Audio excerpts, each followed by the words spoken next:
Season 3 of Love, Transform, Evolve is brought to you by Dreams Financial. Alex and Steph have been my financial advisors for years, and that's no coincidence. They don't just see me as a client, but rather as a partner in building and protecting my wealth. Their personalized approach and innovative solutions have made financial planning a breeze. And I love the fact that they are in it with me, explaining everything as we go, and I always know where my money is going and why. And when it comes to the death of a loved one, Alex and Steph are experts at providing compassionate guidance, offering clarity and direction. For more information, you can visit their website at dreamsfinancial.ca.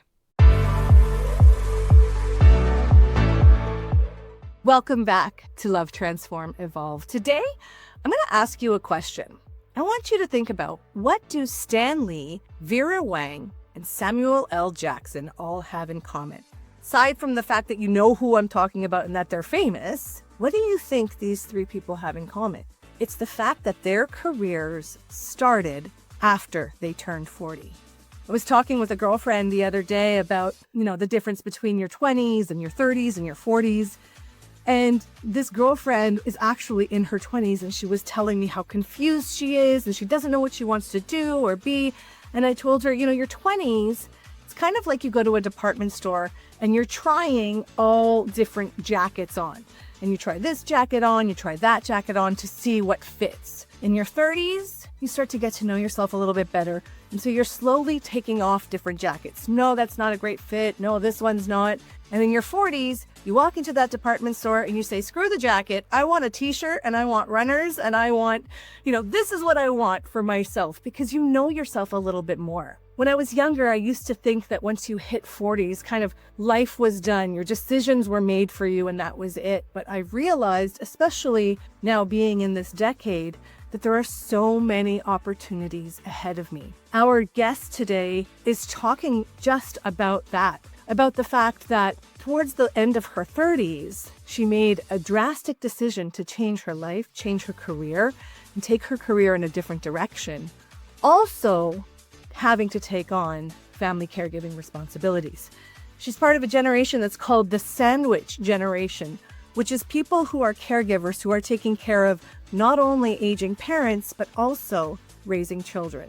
I loved my conversation with this person. I enjoy listening to her insights, and I hope you will too, and give yourself pause to reflect on what are the opportunities that maybe you didn't take advantage of when you were younger that you would love to dive into now. Anyone who has dealt with the Canadian healthcare system knows that it is, frustrating. Between incredibly long wait times and feeling like you need to be your own advocate, it can be daunting to navigate, especially as a caregiver. But what if caregivers had an opportunity and a platform to advocate for reform, to create a more caring healthcare system? Our guest today is the founder and managing director of 4C Strategy, a consulting agency that aims to transform the Canadian healthcare system to be more patient and caregiver friendly. She is also a caregiver herself. Without further ado, let's welcome Christa Haanstra to Love, Transform, Evolve. Welcome, Christa. Hi, I'm excited to be here. I'm so excited to have you here with me. I have been following your work and everything that you've been doing, at least for the last year and a half, when I decided to join the advocacy space. And I'm really, really grateful that you're here with us today.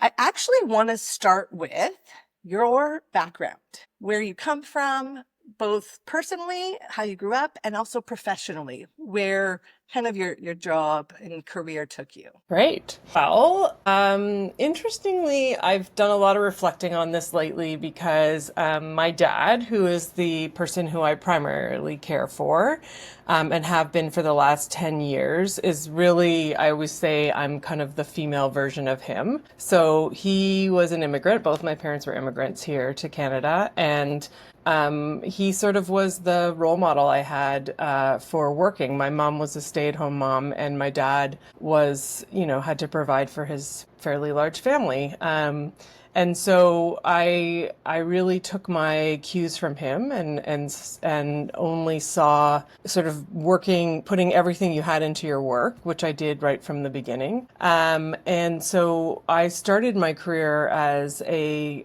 strategic communications professional, and did that for many years in the healthcare system. So worked as kind of a strategic comms person. What does that mean for somebody who doesn't know kind of what that means in the healthcare system? Like, what's strategic comms? Yeah, so basically all the communications work that happens in a hospital, mostly externally focused, although there's lots of internal communications too. But I would say a lot of my job was, especially early on when I worked in the mental health and addiction system, was like crisis communications or reputation management.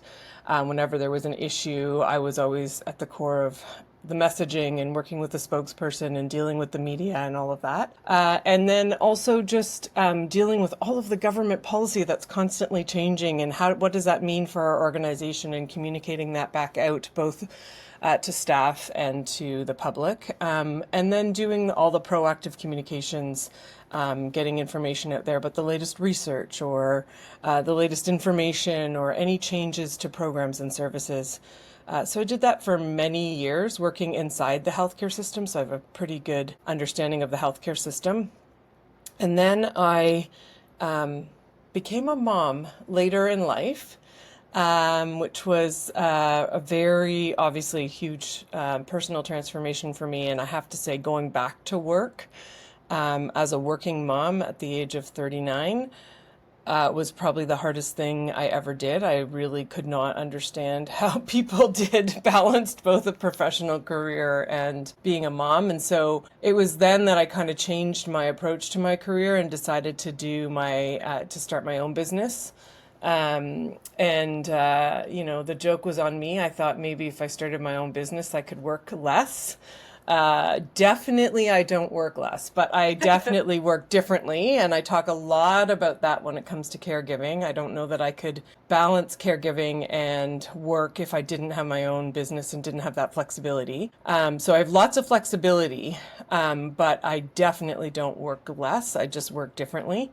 And I fit my work in around all the other things that happen in my life as a sandwich generation caregiver, because I've been basically since my daughter was born a sandwich generation caregiver, which again, after going back to work and realizing being a working mom was super hard, being a sandwich generation caregiver just added a whole other layer to that, which I did not see coming. So, yeah. How do you feel about the term sandwich generation caregiver? Being a person in comms, right? Yeah. Having this background in communications, knowing that there's power to our words. How do you feel about that term? Yeah, it's an interesting question. I mean, I will say it does help sort of intuitively explain that you've got it coming from both sides, right? So you've got a caring or parenting responsibility on one side and a caring responsibility on the other side. I mean, I do think there is a distinct experience for sandwich generation caregivers. And so I do think we need a term that describes it slightly differently than, being a caregiver once your kids are grown and out of the house. So I'm not sure. I haven't really thought about the term, but it definitely explains that kind of coming at you from both ends. Right. So you said you started your own business, your consulting firm. What is the focus of this consulting firm, this business that you have? Yeah, that it started off as a strategic comms consulting firm, and I did a lot of that for the first few years. But not too long into my time doing that, I started a contract with the Change Foundation, and through that work I dug really deep into co-design and engagement with patients and caregivers, and it's based on that work that I did, which was pretty much some very sentinel work here in the province of Ontario, on co-design with caregivers in particular. Co-design with patients had been a bit more common. And that's sort of become now the platform for the work I do. And I kind of have this unique piece of the puzzle because I have a deep background in strategic comms and I have this specialty in co-design and engagement with patients, caregivers, residents of long-term care, clients, family members. It's sort of co-design with any person with lived experience. And I bridge those two things together. So when I'm doing any kind of co-design and engagement work, my communications brain is working at the same time. So I kind of have that unique element where I can kind of be in the moment of hearing what the lived experience nuances are, and then I sort of can pull that out almost immediately into what that means, that translation. So most of my work now is sort of project leadership, or I'm involved in different projects, all of which has some degree of lived experience integration. That's a big commitment I have in all of the work that I do. But I also do some very pure co-design and engagement work, so strategy work. I do a lot of mentoring and coaching to help people really just build their own skills in that area.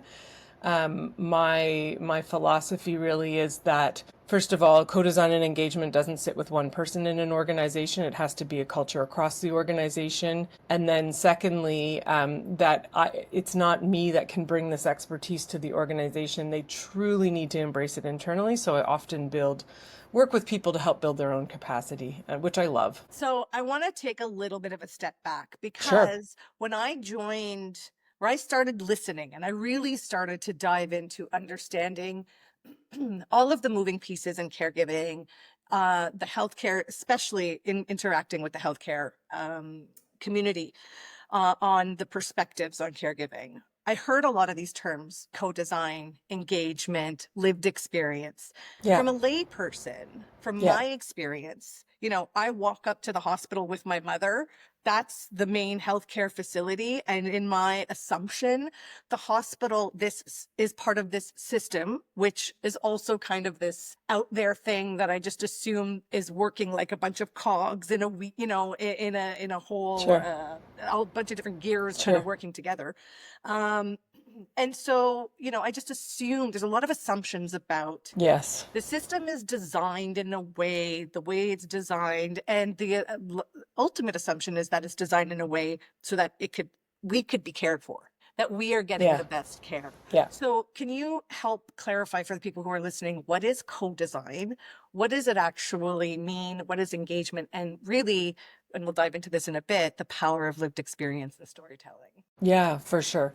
So maybe let me just start by saying the healthcare system is an incredibly complex system. That we need to start by understanding that, and that although it's funded by the government overall, each organization, has its own board and has its own leadership, and some ways in which organizations are funded is different. Like in Ontario, primary care doctors are oftenly independently employed. So, there's a lot of complexity in the system. I would say I really want to firmly start by saying I've done this for many years now. I've yet to meet someone who works in the system, so a healthcare professional, who goes into the office or goes into their work every day thinking, I want to make the lives of patients and caregivers more difficult. That is not true. I've yet to meet someone who does that. That's not why they go into healthcare.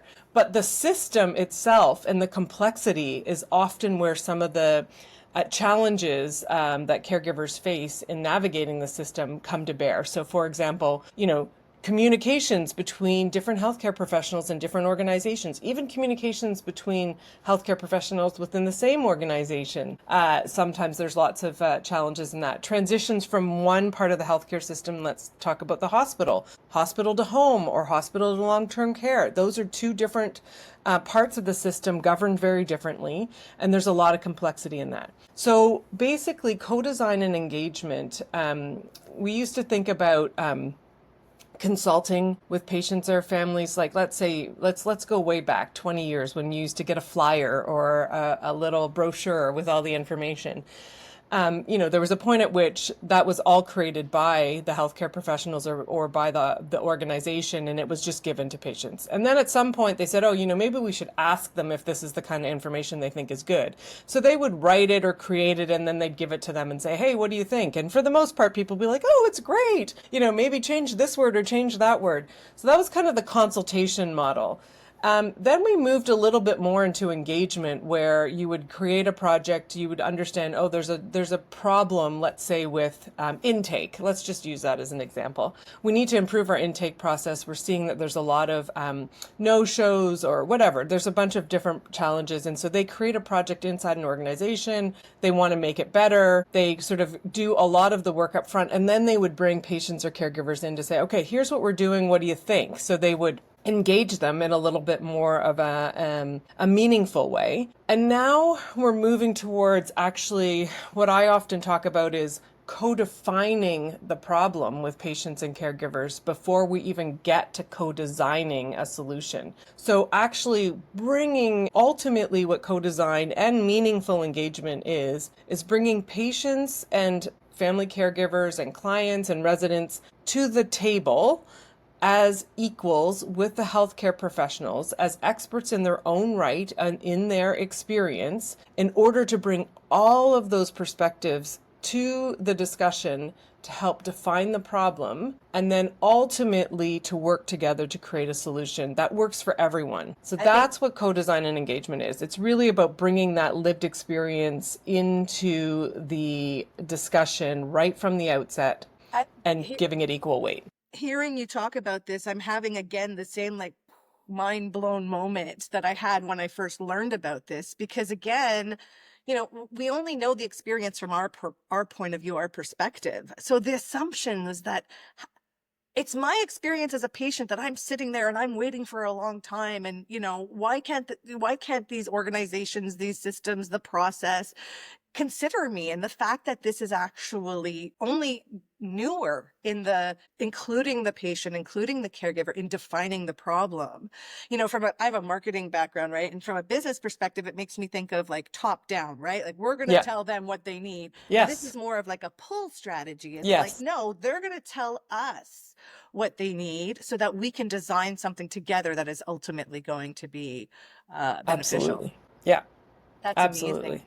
And how have you found the people in this, systems that you interact with? How have you found they receiving co-design and engagement? How do they, wrap their heads around this new way of doing things and looking at solving these problems? Well, there's a range of reactions, but it's not uncommon for there to be a lot of fear because, you think about people who've put years and years into their profession and all their education, and then to say someone who has lived experience, should have equal say, is very challenging for people. In fact, I would say a lot of people's fear more is that patients and caregivers are going to come to the table and want something that they can't actually deliver.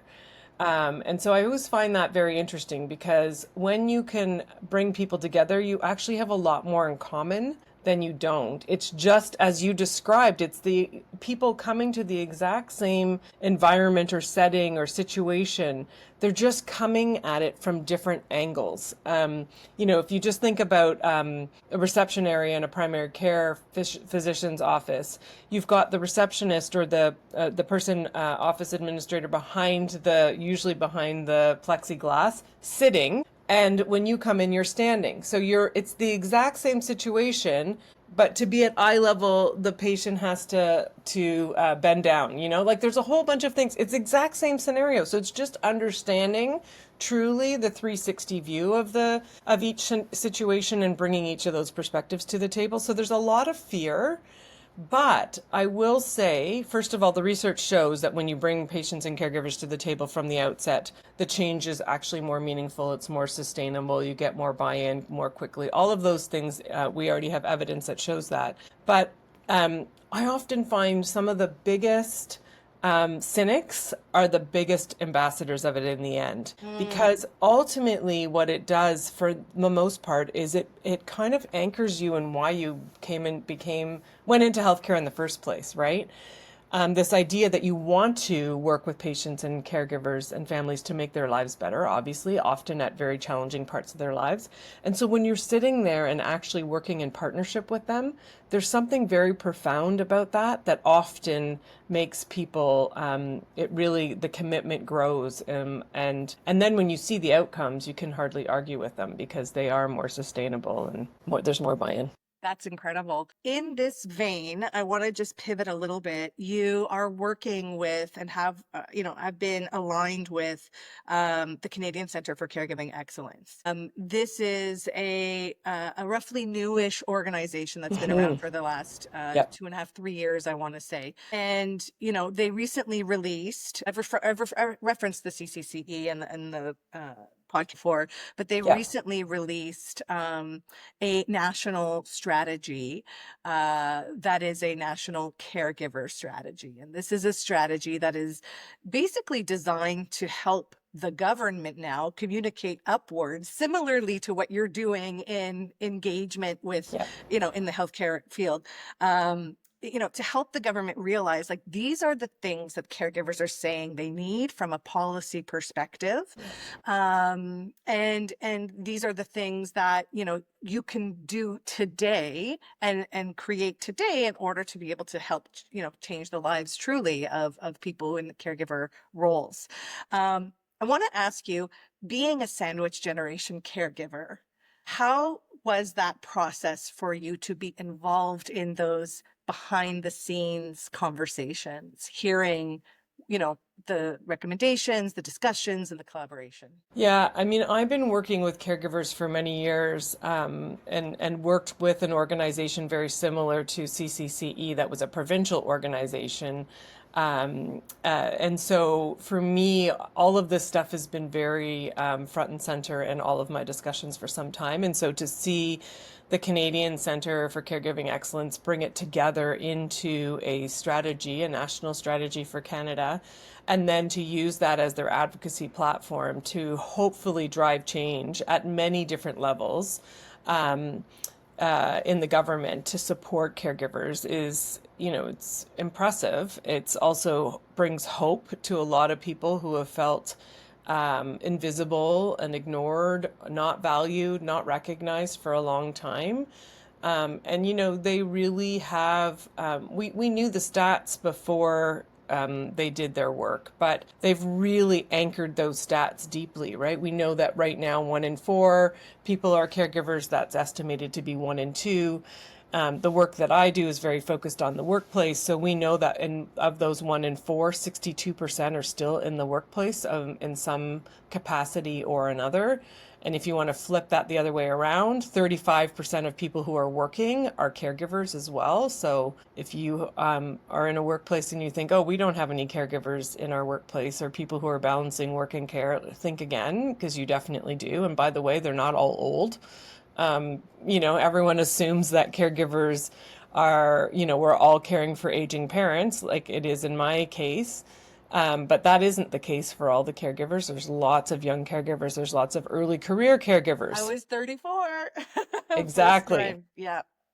And through the work we did a couple of years ago through the Canadian Centre for Caregiving Excellence, we also coined this term early career caregivers, those who are considering caregiver responsibilities from the outset of their career. And that has compounding impacts on their ability to make more money, or, create a pension, be involved in a pension plan that's going to give them what they need when they retire, because they are limiting themselves, and not themselves, but based on circumstance, geographically or responsibility wise, in order to balance what they need to deal with at home, as well as have a professional career. Yeah. Yeah. Well, and it's so, I think it must be so rewarding to be a part of these conversations. And also, you said it earlier, you became a mom and then started a business to get the flexibility so that you could be what you ultimately became, which is a sandwich caregiver, not only caring for your child, but also caring for your aging parents. So talk to me a little bit about, I know that your father has dementia, Yeah. and talk to me about what being his caregiver, him having been your mentor, the person that you designed your profession around, or your professional persona around, Yeah. and watching him evolve through the disease. Yeah, I mean, it was a shock. There's no question about it. My dad, as I mentioned, was an immigrant, never sick a day in his life. Like, honestly, I don't think he took a sick day ever. Was a workaholic by any definition, and became the evidence of his illness actually came to bear at first in the workplace. It was his boss who called us to say something's not right. What did he do, by the way? He was a senior executive in a construction firm. He did a lot of business development, and yeah, it was the CEO who called my mom to say something's not right, and that's how we ultimately started to look into what was going on. And I remember when we finally went to a memory clinic, and honestly, like even when someone said you should go to a memory clinic and see, I was like, there's no way that's what this is. To be fair, his diagnosis, it wasn't his memory that was affected initially. So to be fair, it didn't present typically. Anyway, when we went there and they did all these tests, they came out and he said it's a typical presentation. I was like, a typical presentation of what? And so he had early or young onset frontal temporal lobe dementia, How which old was presents. he? He was in his early 60s. Okay. So he was still working. And so when that diagnosis came, we then worked with his boss to ensure he could retire with dignity, which he did. And in fact, we just the other day came across the video of him speaking at his retirement party. And both my sister and I just looked at each other because we had not, well, we Hearken. haven't heard him. We haven't heard him speak like that for many years now because he has lost his ability to communicate, his expressive communication, but also his receptive. So he can't understand language, but he also can't speak. He has a few words still, but they're very limited. So yeah, it's hard for this incredibly capable man who, immigrated here, found a job, was able to be the livelihood for his family, and for someone who was never ill. It is sort of like a cruel joke when the person whose whole life was based on their intellectual capacity to have that completely taken away. And slowly, like his progression has been quite slow in the grand scheme of things, in comparison to others. How long So have you yeah, been now? 10 years. 10 years. It's Yeah. exhausting, I would imagine. Yeah, and I'm not his primary caregiver. My mom is his primary caregiver and cared for him at home for many years, all through COVID with no respite. Because before COVID, he went to day programs a couple days a week. And then COVID hit. Those day programs were the last things to reopen. So it was like a solid 3.5 years before day programs opened again, and then day programs opened and he wasn't eligible anymore because he couldn't follow the instructions. And so, then we had to pivot to a completely different model of support. And then, about 5 months ago, we made the decision, and he's moved into long-term care. How's that gone? You know what? I was so stressed. We were all so stressed about the decision, but in the end, he transitioned quite way better than we thought he would. And actually, what was very interesting is he started speaking in sentences again when he first went into long-term care, which shocked all of us, because we hadn't heard him. He lost his ability to speak in sentences for some time. So it's hard to know exactly where that came from, but we had paid PSWs that were with us at home, that we also hired to go into long-term care with him. And one of them said to me, I've never heard him say anything more than yes and no. And he was speaking in full sentences to me. He said something, and we were standing there. He said something about being an immigrant. He said, I came here many years ago and I've been here for many years, or something. I can't Wow. remember, but it was just like the sentences that now it's so now we're like 5 months in. I would say I saw him again last night. He's not speaking in sentences like that anymore, but so interesting to see that capacity come back. Right, right. Yeah. What an incredible experience. You touched on something when you were telling me a bit about kind of how the trajectory of your father's illness, and the what I heard was the important role that his workplace and that his CEO played in calling out kind of his well-being and his Yep. behavior. one of my main focuses now, just in general, is really helping to employers understand their role in the whole caregiving landscape. Oftentimes, especially you mentioned it, 62% of caregivers, 35% of the entire workforce Hmm. are balancing careers and jobs as well as doing care. So you work with the Canadian Centre of Caregiving Excellence, driving their Yeah. supporting working caregivers project. What is your perspective, and how do you feel employers shape and play the role they play in this conversation? Yeah, so for me, we need to remember that at, the most basic level, family caregivers are really the glue that keeps the healthcare system together. They provide 75% of hands-on care is provided by family caregivers, not by the healthcare system. And I honestly believe that's the stat's low. I think it's a lot more than that. So let's just start at that baseline, that when we are providing care to our family members, we're actually supporting the healthcare system.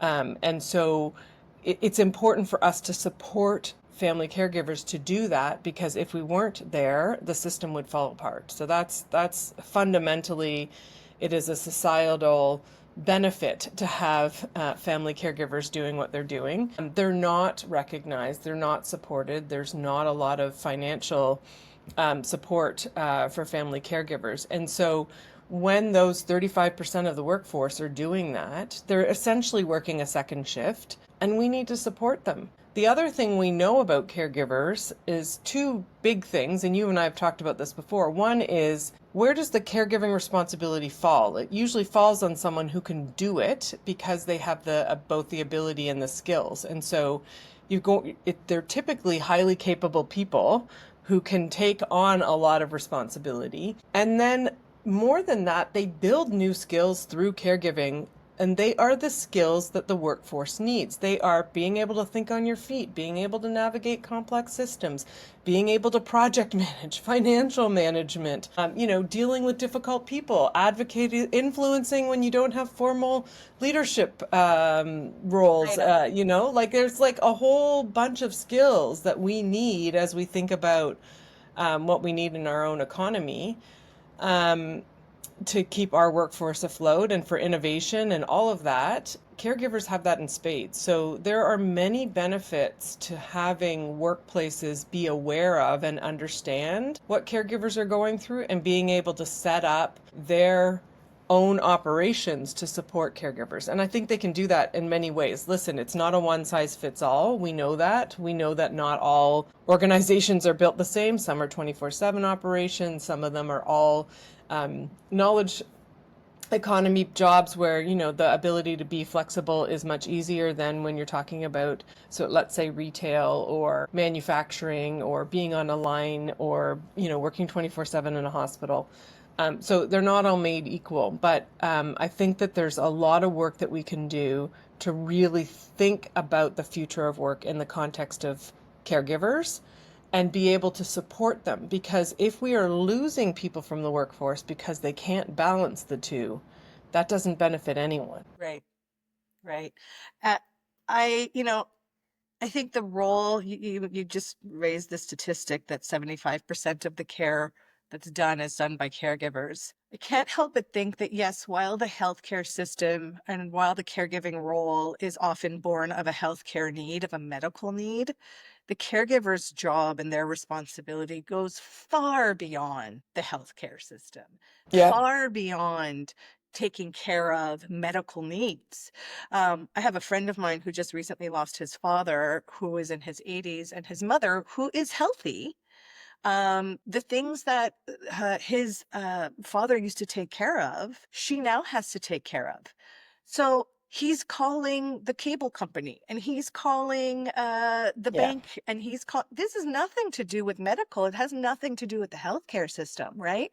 But he is actively caregiving. So I think it's really important, that people who are working, who are taking this on, these other activities on, they are, they also realize that the scope of this is so monumental of being, what it means to be a caregiver. Oh, yeah. So I could give you a great example of that with my mom. My dad, obviously, he worked in construction. He had renovated the house that they lived in a couple of times over, almost single-handedly.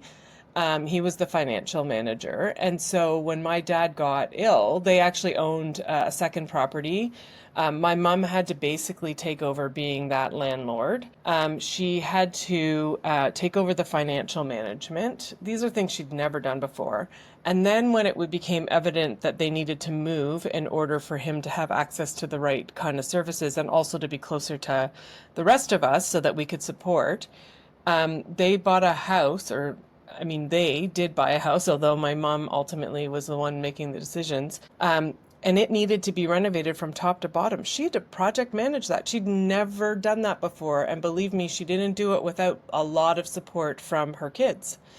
And so, we needed to be part of that step by step along the way in order for them to build a house that, now it's great. But at the time, like, she'd never made decisions. And these are not small financial decisions. They're not easy. A renovation of any variety is a lot of stress. And so, but my dad could have no input into that. He just had, at that time, had already lost his capacity to understand that kind of thing. And so, when I think about that, at that time, my job wasn't so physical with my dad and caring for him, but it was really helping my mom make sure that everything that she set up was going to work for them in the long run. And so, yeah, that definitely it goes far beyond the physical caregiving. Although I'd say, like, as time has gone on, the physical part of the caregiving has become much more hands-on. And much more intense. And obviously part of that was our decision to move my dad into long-term care ultimately because it had become too much. But before that, it was a lot of not just even kind of the household management, but just the social socializing with both my mom and my dad. So one of the things that my dad loved was to go for a drive every day. So we literally 7 days a week for years, someone would go and take him for a drive every day. And that was the only time my mama had in her house without him, right? Which would be like, at first we'd take him for 2 hours, 2 to 3 hours for a drive. And then over time it got shorter and shorter and closer to like an hour. But that was my socialization with him when I would take him for a drive. But interestingly, now that my dad's in long-term care, I now have to schedule time to go see my dad and schedule time to see my mom. So, because they don't live in the same place anymore. And so, it's, again, my mom's very capable, but there's always things that she needs help with. And plus, like, she needs some socialization. Yeah, She's a very social person, but obviously, there's still, she still wants to see her kids. And so it's like actually scheduling myself more than I used to go and see my parents because I could kill two birds with one stone. and this is how the scope of what the caregiver is responsible for grows and grows and Hmm. grows. And why I would, bringing the conversation full circle, truly venture to say why it's so important that when designing a healthcare system and process, the caregiver's experience and what they are coming to the table with is so important to be considered in, hey, what are all the things that have just happened that led this person to drive to this healthcare facility? What is the caregiver bringing with them? All the things that needed to be Yeah. coordinated or discussed before even getting back to and interacting with the healthcare, community based on this medical need. Yeah. Christa, one last question for you before we end today. If there is something, if you had your druthers, if there is something that you could see the benefits of your work doing, what would you want to see for healthcare professionals, and what would you want to see for caregivers themselves? So I think when I think about caregivers themselves, I would say it kind of is twofold and it ties into what I'd hope for in the healthcare system. One is that they're recognized and valued for the role that they play. And that includes some kind of financial recognition of what they do, because there's a lot of people who leave work to care and there's no financial stipend for them. There's lots of models in other jurisdictions where people do have caregiver stipends that I think would be really valuable in our own society. And the second, on the healthcare side, with the professionals, is really just to recognize, to have them include and recognize caregivers as part of the team and not to feel like that's an add-on. Because I think when we make decisions together with everybody's input, they are better decisions. And it really does mean that we're focusing on quality of life and the ability to care for the person when they're not sitting in front of the healthcare professional. So I think it's kind of that whole idea of truly making sure that caregivers are seen at every stage and recognized and valued, including that kind of financial support. Let's hope we get there. Let's hope we get there. Christa Haanstra is the founder and managing director of 4C Strategy and a caregiver. If you want to find out more about the work she does, you can check out 4cstrategy.ca. Christa, thank you so much for your time today. Thank you, Cynthia. It was a pleasure. If you like what you heard today, be sure to rate, follow, or subscribe wherever you get your podcasts. I'm Cynthia Iorio. Until next time.